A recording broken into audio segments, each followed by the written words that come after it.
大家好，歡迎嚟到粵語天地。高海寧入行15載，喺 TVB 嘅劇集裏面小試牛刀，做過龍套，終於憑藉爆紅嘅新聞女王搶到自己出道後最重要嘅獎項。其實高海寧無論係樣貌、個頭、身段或者氣質，甚至演技，都係 TVB 花旦當中嘅翹楚。可惜隨住高層一輪又一輪嘅更迭，佢始終比較得唔到重用，常常俾派演啲小人物，但佢都全力以赴，令啲角色活靈活現。佢喺新聞女王裏面嘅演繹，就似是靠住性感爭取關注嘅主播嗰樣，雖然實力雄厚，相貌出眾，始終未有機會上位。不過喺有機會嘅情況下，佢一定可以做得比任何人更加出色。當時劇集播出嗰陣，高海寧飾演嘅許思晴貪功近利，不過就係讓人憎唔起嚟，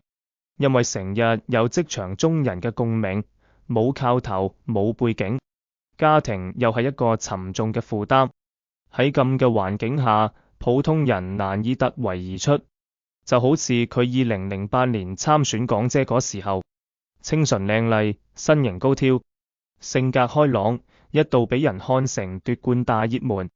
但係當佢父母俾人爆係街頭賣藝嘅小販後，就有人唱衰佢，話佢出身低微，甚至連港姐評委都刻意針對佢，搞到佢乜都唔得頂。有些人仲用佢做平面模特嘅背部露背照來污衊佢，建議佢退賽。嚟緊唔少港姐候選佳麗都拍過比高海寧更多性感嘅照片，但就只有佢俾人標記，結果造成高海寧冇完前3甲，只得到第4名同旅遊大使嘅獎項。即使高海寧氣質出眾，辨識度高到爆， TVB 都冇給佢合適嘅形象，只係安排比較心機深、添油注醋嘅角色俾佢。之後喺觀眾眼中，佢一現身就代表住一個反派形象。直到2020年，高海寧出現喺內地熱門劇集《30而已》，佢嘅戲份雖然唔多，但演繹嘅富豪未婚妻一角，以一副原配嘅姿態，對江疏影飾演嘅黃曼妮進行各種嘲諷，甚至是一巴掌掌開咗。好多觀眾都覺得挺過癮。雖然高海寧出場次數唔多，他嘅壓迫感令人印象深刻，更係演技讓不少內地演員望塵莫及。隨住高海寧人氣急升，滿街都係模仿他嘅樣子同言行。TVB 終於發現到高海寧嘅價值，於是諗住用簽長約嘅方式留住佢。當 TVB 嘅花旦陸陸續續走佬，而小花仔又唔足以撐起場面，唔少觀眾對不買性感嘅高海寧嘅好感持續上升，甚至認為他嘅演技真係比近幾年 TVB 選出嚟嘅水后更上一層樓，絕對撐得起當家花旦嘅重擔。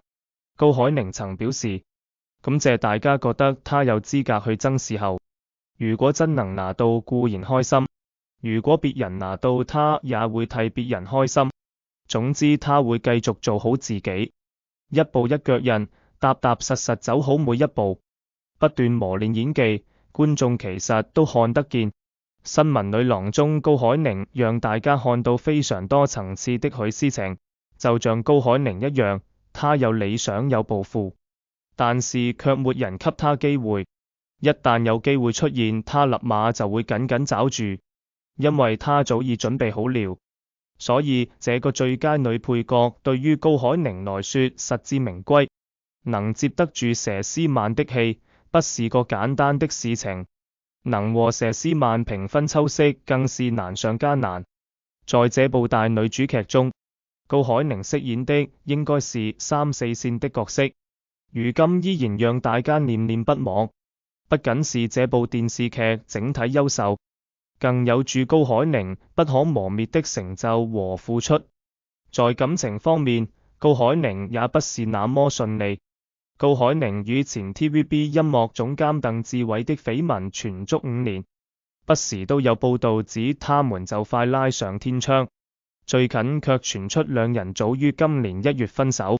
高海寧曾接受專訪時談到因為男友出軌傷心落淚，但其實其中內情比想象中更複雜。高海寧和鄧志偉自2016年就開始一直都低調秘戀，多年來的感情一直有增無減。高海寧還曾在電台大方介紹自己喜歡有才華的男生。現年42歲的鄧志偉雖然出身普通家庭，但卻家人都很支持他的音樂之路。有才華的他4歲就開始學琴，曾擔任 TVB 子公司正視音樂的音樂總監，歷年來製作了不少大熱歌曲，包括林的《愛不夠》、愛在記憶中找你、吳卓羲的別怪他等，甚至有林御用音樂監製之稱。2013年底的時候，鄧志偉離開正視音樂，第二年與莊東恩一起創建娛樂公司 Ange， 但鄧志偉自己手上並沒有持有任何物業。據港媒報道，高海寧這位絕世好女友為了嫁給音樂才子，計劃拿出自己名下近千萬的房子當分房。撻計嘅消息總係令人哀傷。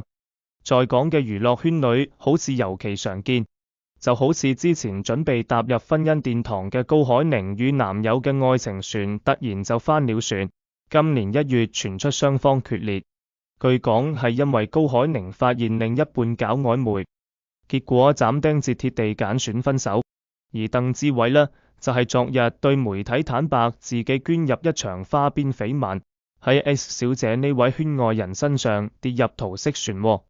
不過呢，整件事情因為鄧志偉同 A 小姐兩口子各自一番言論，令真相如同羅生門般撲朔迷離。鄧志偉辯解，佢同呢位夜總會嘅 S 小姐原本只係工作聚會時識嘅，根本冇乜深交。但之後 A 小姐竟然得到咗佢嘅聯絡方式，之後唔斷示愛同催佢見面，但佢一直拒絕，強調自己絕無拍拖事實。仲有㗎，去年5月 S 小姐唔知點搞嘅，竟然無厘頭喺社交群組亂發改圖假資料，同造假對話，大言不慚自稱係鄧志偉嘅女友，